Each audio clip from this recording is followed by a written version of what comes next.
and Nigeria, my Mr. President of the Trade Union Congress, distinguished senators, the chairman of the parties, other dignitaries, comrades, gentlemen of the press.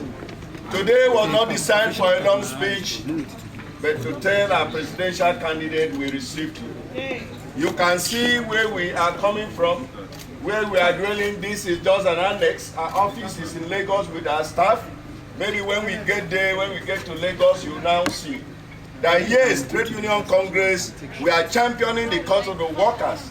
And every worker is very conscious of the fact that they have been marginalized for over the years, and this is a time for jubilee, our liberation. And we have a man who understands the sagacity and dynamic of what it takes to be poor, what it takes to be marginalized, what it takes to be stingy.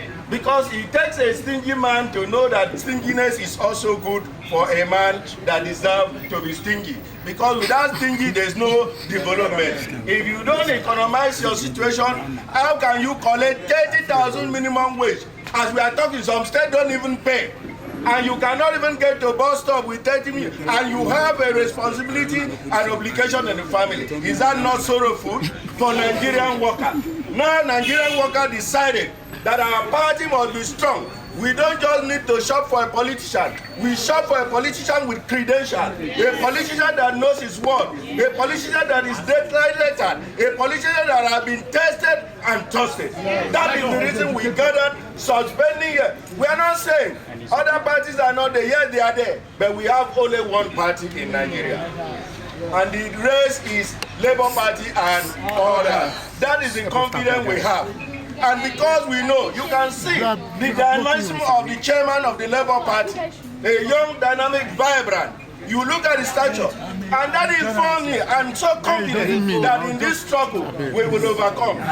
Let me tell you, Nicholas Machiavelli said, politics is constant struggle for power. The end will justify the means. Nigerian workers have struggled enough. This is the end of the road, and it will justify the means. Solidarity! Why I have to welcome you to TUC is because I am tired of going to the streets. I am tired of going to the streets, mobilizing people to come and protest, to declare strike. I am tired already. I am tired of going for salary negotiation every time we want 50%. Why are we doing this? It's because the required amenities are not available in our country. I want a situation whereby we will be writing, the two labor centers will be writing government that this salary that you are paying us is too high because the facilities are available. There is 24 hours electricity. There is water. We have house to live. We have hospital. We have everything in abundance. So what is the purpose of the money? It means we have a situation whereby we can write government to say, let us save this economy and reduce some percentage from our salary. Your Excellency, you are aware that we just signed the African Trade Alliance Agreement. And what has Nigeria turned into? It has turned to a dumping area. Every country comes to dump their products in Nigeria because we are not producing. My factory is in Agbara Industrial Area, the best of industrial area in Nigeria, the first in Nigeria. As at 1993, we have not less than 100 companies in Agbara Industrial Area. Today, how many do we have there? All the companies have closed down. Where is John Edge of this world? Where is Vitamont? Where is Baron? Where is Glasgow? Of all these companies, where is GSK?